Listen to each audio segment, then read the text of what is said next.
नमस्कार। मीटिंग में शामिल होने के लिए आप सभी का धन्यवाद। जैसा कि आप सभी जानते हैं, 22 अप्रैल 2025 को लश्कर तैयबा से संबंधित पाकिस्तानी और पाकिस्तान प्रशिक्षित आतंकवादियों ने भारत में जम्मू और कश्मीर के पहलगाम में भारतीय पर्यटकों पर बर्बरतापूर्ण हमला किया। 25 भारतीयों और एक नेपाली नागरिक को कायरतापूर्ण मौत के घाट उतार दिया गया।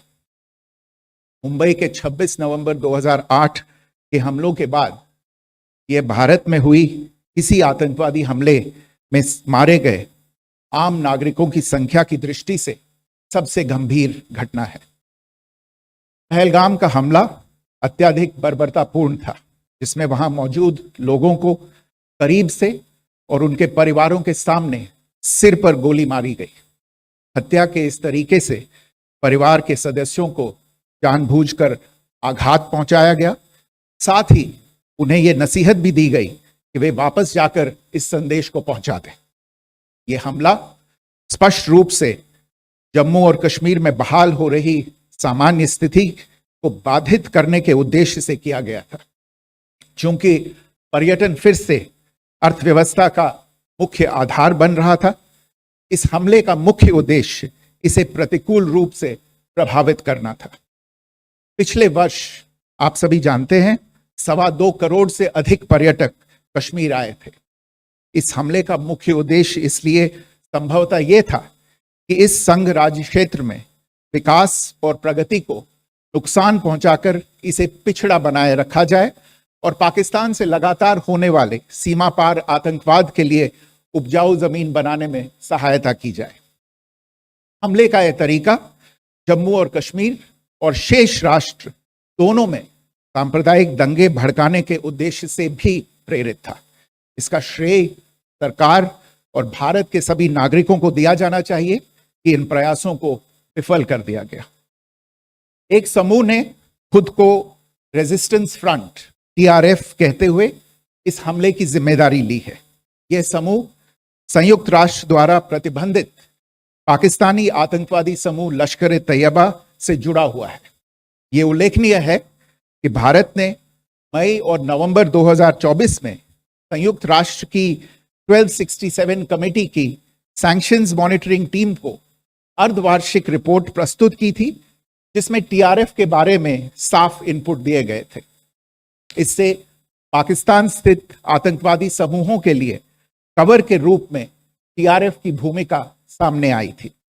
इससे पहले भी दिसंबर 2023 में भारत ने इस टीम को लश्कर तैयबा और जैश ए मोहम्मद के बारे में सूचित किया था, जो टीआरएफ जैसे छोटे आतंकवादी समूहों के माध्यम से अपनी गतिविधियों को संचालित कर रहे हैं। इस संबंध में 25 अप्रैल को यूएन सिक्योरिटी काउंसिल प्रेस वक्तव्य में टीआरएफ के संदर्भ को हटाने के लिए पाकिस्तान के दबाव पर भी ध्यान दिया जाना चाहिए। पहलगाम आतंकवादी हमले की जांच से पाकिस्तान के साथ आतंकवादियों के संपर्क उजागर हुए हैं। रेजिस्टेंस फ्रंट द्वारा किए गए दावे और लश्कर तैयबा से ज्ञात सोशल मीडिया हैंडल द्वारा इसको रीपोस्ट किया जाना इसकी पुष्टि करता है। चश्मदीद गवाहों और विभिन्न जांच एजेंसियों को उपलब्ध अन्य सूचनाओं के आधार पर हमलावरों की पहचान भी हुई है। हमारी इंटेलिजेंस ने इस टीम के योजनाकारों और उनके समर्थकों की जानकारी जुटाई है। इस हमले की रूपरेखा भारत में सीमा पार आतंकवाद को अंजाम देने के पाकिस्तान के लंबे ट्रैक रिकॉर्ड से भी जुड़ी हुई है, जिसके लिखित और स्पष्ट दस्तावेज उपलब्ध हैं। पाकिस्तान दुनिया भर में आतंकवादियों के लिए एक शरण स्थल के रूप में पहचान बना चुका है। यहां अंतर्राष्ट्रीय स्तर पर प्रतिबंधित आतंकवादी सजा पाने से बचे रहते हैं। इसके अलावा पाकिस्तान ने इस मुद्दे पर विश्व और फाइनेंशियल एक्शन टास्क फोर्स जैसे अंतर्राष्ट्रीय मंचों को जानबूझकर गुमराह करने के लिए भी जाना जाता है। साजिद मीर का मामला, जिसमें इस आतंकवादी को पाकिस्तान ने मृत घोषित कर दिया था और फिर अंतर्राष्ट्रीय दबाव के परिणाम स्वरूप वो जीवित पाया गया, इसका सबसे स्पष्ट उदाहरण है। यह स्वाभाविक है कि पहलगाम में हुए इस हमले से जम्मू और कश्मीर के साथ साथ भारत के अन्य भागों में भी आक्रोश देखा गया। हमलों के बाद भारत सरकार ने स्वाभाविक रूप से पाकिस्तान के साथ संबंधों को लेकर कुछ कदम उठाए। आप सभी उन निर्णयों से अवगत हैं जिसकी घोषणा 23 अप्रैल को की गई थी। तथापि यह आवश्यक समझा गया कि 22 अप्रैल के हमले के अपराधियों और उनके योजनाकारों को न्याय के कटघरे में लाया जाए। हमलों के एक पखवाड़े के बाद भी पाकिस्तान द्वारा अपने क्षेत्र या अपने नियंत्रण वाले क्षेत्रों में आतंकवादियों की इंफ्रास्ट्रक्चर के विरुद्ध कार्यवाही करने के लिए कोई स्पष्ट कदम नहीं उठाया गया है। उल्टे वो इनकार करने और आरोप लगाने में ही लिप्त रहा है। पाकिस्तान आधारित आतंकवादी मॉड्यूल्स पर हमारी खुफिया निगरानी ने संकेत दिया है कि भारत के विरुद्ध आगे भी हमले हो सकते हैं। अतः इनको रोकना और इनसे निपटना दोनों को बेहद आवश्यक समझा गया। आज सुबह, जैसा कि आपको ज्ञात होगा, भारत ने इस तरह के सीमा पार हमलों का जवाब देने और उन्हें रोकने तथा उनका प्रतिरोध करने के अपने अधिकार का प्रयोग किया है। यह कार्यवाही नपीतुली, नॉन एस्केलेटरी, आनुपातिक और जिम्मेदारीपूर्ण है। यह आतंकवाद की इंफ्रास्ट्रक्चर को समाप्त करने और भारत में भेजे जाने वाले संभावित आतंकवादियों को अक्षम बनाने पर केंद्रित है। आपको यह भी स्मरण होगा कि 25 अप्रैल 2025 को संयुक्त राष्ट्र सुरक्षा परिषद ने पहलगाम आतंकवादी हमले पर एक प्रेस वक्तव्य जारी किया था, जिसमें आतंकवाद के इस निंदनीय कार्य के अपराधियों, आयोजकों, फाइनेंसरों और प्रायोजकों को जवाबदेह ठहराने और उन्हें न्याय के दायरे में लाने की आवश्यकता पर जोर दिया गया था। भारत की आज की इस कार्यवाही को इसी संदर्भ में देखा जाना चाहिए। Good morning. Thank you all for joining this briefing. As you are all aware, on April 22, 2025, Pakistani and Pakistan-trained terrorists belonging to the Lashkar-e-Taiba carried out a savage attack on Indian tourists at Pahalgam in Jammu and Kashmir in India. They murdered 26 people, including one national of Nepal, causing the largest number of civilian casualties in a terrorist attack in India since the 26 November 2008 attacks in Mumbai. The attack in Pahalgam was marked by extreme barbarity, with the victims mostly killed with headshots from close range and in front of their families. Family members were deliberately traumatized through the manner of the killing, accompanied by the exhortation that they should take back the message. The attack was clearly driven by the objective of undermining the normalcy returning to Jammu and Kashmir. In particular, it was designed to impact the mainstay of the economy, tourism, with a record 23 million tourists visiting the valley last year. The calculation, presumably, was that harming growth and development in the Union Territory would help keep it backward and create fertile ground for continued cross-border terrorism from Pakistan. The manner of the attack was also driven by an objective of provoking communal discord, both in Jammu and Kashmir and the rest of the nation. It is to the credit of the government and the people of India that these designs were foiled. A group calling itself the Resistance Front has claimed responsibility for the attack. This group is a front for the UN-proscribed Pakistani terrorist group Lashkar-e-Taiba. It is notable that India had given inputs about the TRF in the half-yearly report to the monitoring team of the UN's 1267 Sanctions Committee in May and November 2024, bringing out its role as a cover for Pakistan-based terrorist groups. Earlier too, in December 2023, India had informed the monitoring team about Lashkar and Jaish-e-Mohammed operating through small terror groups such as the TRF.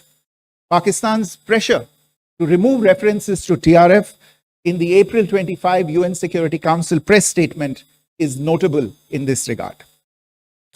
Investigations into the Pahalgam terror attack have brought out the communication notes of terrorists in and to Pakistan. The claims made by the Resistance Front and their reposting by known social media handles of the Lashkar-e-Taiba speak for themselves. Identification of the attackers based on eyewitness accounts as well as other information available to law enforcement agencies has also progressed. Our intelligence has developed an accurate picture of the planners and backers of this team. The features of this attack also tie in with Pakistan's long track record of perpetrating cross-border terrorism in India, which is well documented and beyond question. Pakistan also has a well-deserved reputation as a haven for terrorists from around the world, with internationally proscribed terrorists enjoying impunity there. In addition, Pakistan has been known to willfully mislead the world and international forums, such as the Financial Action Task Force, on this issue. The Sajid Mir case, in which this terrorist was declared dead and then, in response to international pressure, brought back to life, found alive and arrested, is the most glaring example. The latest attack in Pahalgam has understandably generated deep anger in Jammu and Kashmir and in other parts of India. Following the attacks, the government of India naturally responded with a set of initial measures relating to our engagement with Pakistan. You're all aware of the decisions that were announced on the 23rd of April. However, it was deemed essential that the perpetrators and planners of the 22nd April attack be brought to justice. Despite a fortnight having passed since the attacks, there has been no demonstrable step from Pakistan to take action against the terrorist infrastructure on its territory or on territory under its control. Instead, all it has indulged in are denials and allegations. Our intelligence monitoring of Pakistan-based terrorist modules indicated that further attacks against India were impending.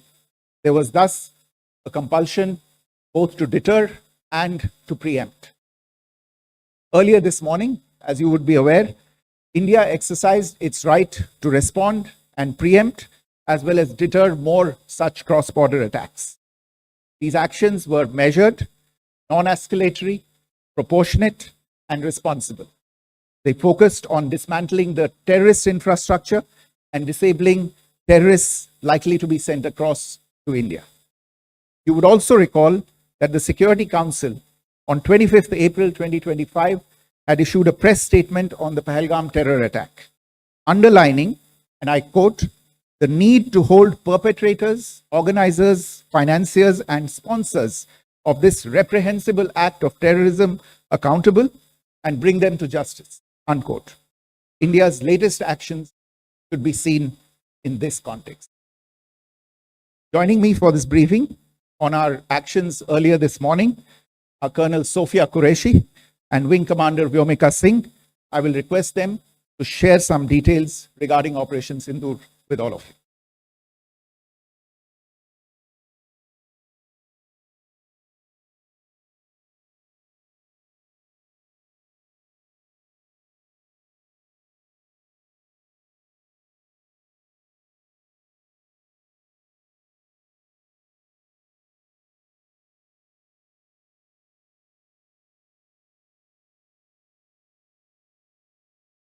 प्रभात देवियों और सज्जनों, मैं colonel Sophia Qureshi और मेरे साथ wing commander Vyomika Singh आज आपको 6 से 7 मई 2025 की रात 1:05 से 1:30 बजे के बीच भारतीय सशस्त्र बलों द्वारा अंजाम दिए गए ऑपरेशन सिंदूर के बारे में जानकारी देंगे।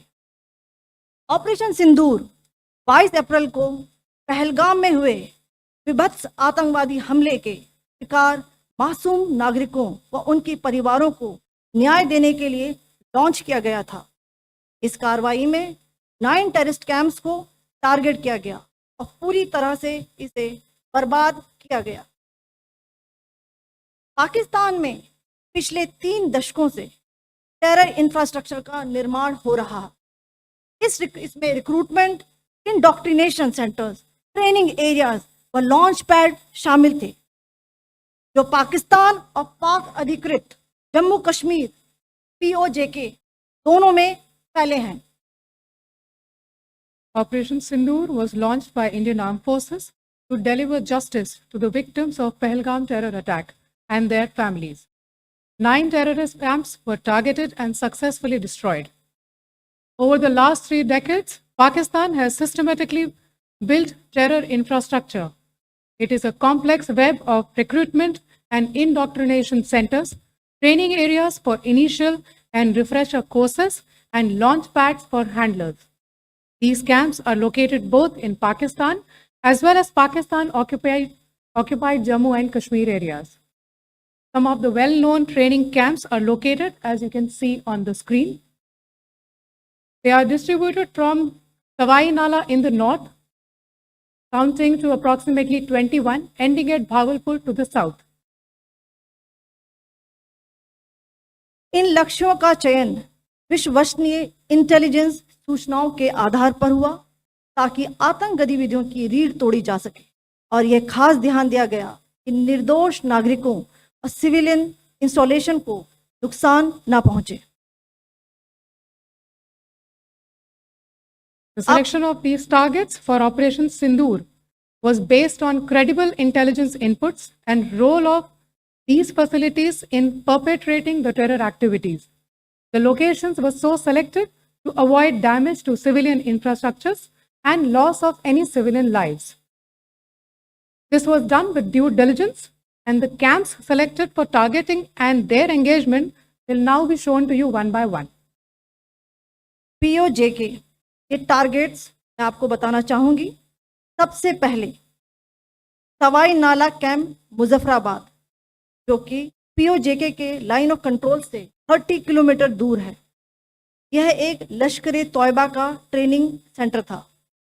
20 अक्टूबर 2024 सोनमर्ग, 24 अक्टूबर 24 गुलमर्ग, 22 अप्रैल 2025 पहलगाम, इन हमलों के आतंकियों ने यहीं से प्रशिक्षण लिया था। सैयदना बिलाल कैंप जफराबाद, यह एक जैश ए मोहम्मद का स्टेजिंग एरिया है। यह हथियार, विस्फोटक और जंगल सर्वाइवल ट्रेनिंग का केंद्र भी था। गुलपुर कैंप कोटली, यह LOC से 30 किलोमीटर दूर था। लश्कर तोयबा का बेस था, जो रजौरी पुंछ में सक्रिय था। 20 अप्रैल 2023 को पुंछ में और 9 जून 24 को तीर्थ यात्रियों के बस हमले में यहीं से आतंकी को ट्रेन किया गया था।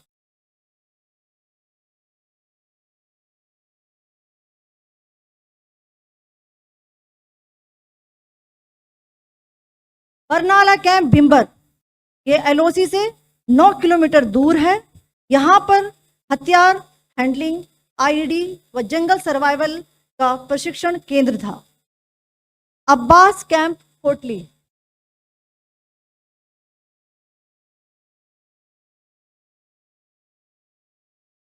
यह एलओसी से 13 किलोमीटर दूर है। लश्कर ए तौयबा का फिदाइन यहाँ तैयार होता था। इसकी कैपेसिटी 15 टेररिस्ट को ट्रेन करने की थी।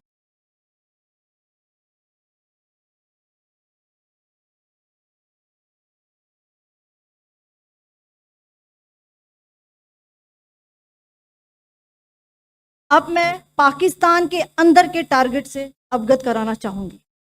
पहला, सर्जल कैंप सियालकोट।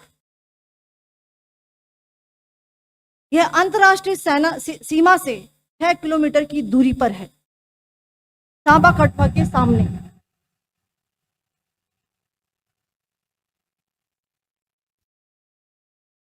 मार्च 2025 में जम्मू एंड कश्मीर पुलिस के 4 जवानों को जो हत्या की गई थी, उन आतंकवादियों को इस जगह पर ट्रेन किया गया था। दूसरा, महमूना जाया कैंप सियालकोट। यह 18 से 12 किलोमीटर आईबी से दूर था। हिजबुल मुजाहिदीन का बहुत बड़ा कैंप था। ये कठुआ जम्मू क्षेत्र में आतंक फैलाने का नियंत्रण केंद्र था। पठानकोट एयरफोर्स बेस पर किया गया हमला भी इसी कैंप से प्लान और डायरेक्ट किया गया था। मरकज ताइबा मुरीद के, यह आईबी से 18 से 25 किलोमीटर दूरी पर है। 2008 के मुंबई हमले के आतंकी भी यहीं से प्रशिक्षित हुए थे। अजमल कसब और डेविड हेडली भी यहाँ ट्रेन हुए थे।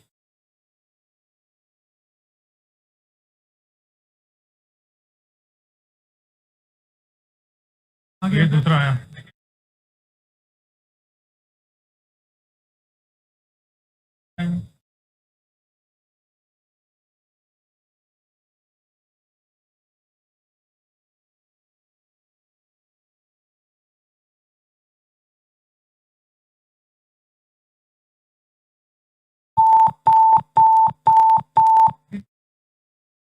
एंक्लोजर सेम ही है।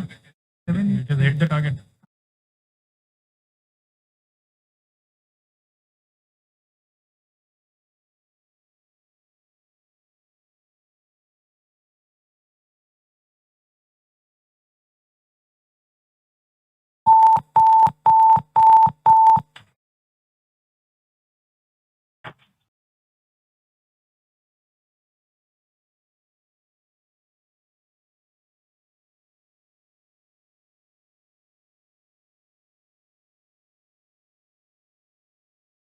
मरकज सुभान अल्लाह भावलपुर, ये इंटरनेशनल बाउंड्री से 100 किलोमीटर दूर है।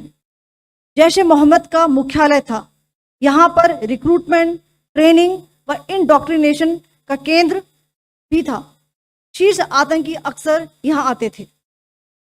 मैं आप सबको बताना चाहती हूँ कि किसी भी सैन्य ठिकाने का निशाना नहीं बनाया गया और अभी तक किसी तरह की नागरिक क्षति की रिपोर्ट नहीं है। धन्यवाद। जय Hind. The strike on the terror camps were undertaken through precision capability, as shown to you.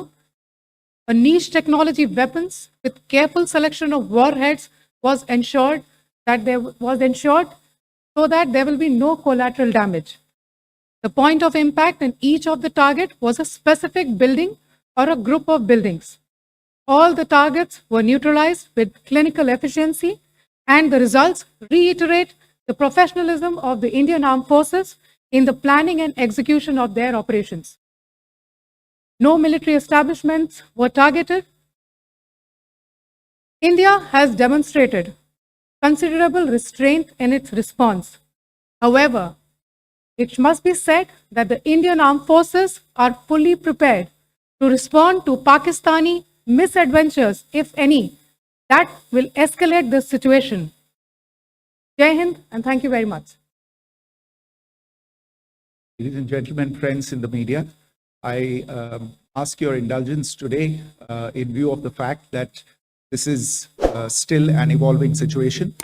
We will therefore not be able to take questions and answers today, but we will come back for more updates and more briefings shortly. Thank you all very much for joining us this morning. Thank you.